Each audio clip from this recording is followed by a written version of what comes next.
In today's class, we will be learning the topic, Introduction to Business Management. Business can be defined as the sum of all activities involved in the creation and distribution of goods and services for profit. Business management is the act of planning, organizing, directing and controlling business resources in order to attain some set objectives.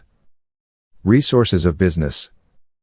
Money. This includes all the funds available to the business such as cash, shares, working capital, etc.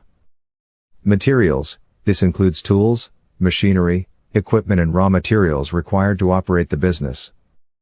Management. This is the resource that plans, directs, controls and organizes other resources for operations to take place. Opportunities. These are identified chances calling for acquisition, creation, preservation or distribution of saleable values to customers.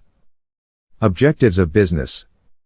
Objectives are the goals a business strives to achieve. The key objectives of a firm include: maximize profits and minimize losses, produce goods and render services, provide employment and protect workers' interests, achieve, maintain, or increase market share. Thanks for watching. See you in the next video.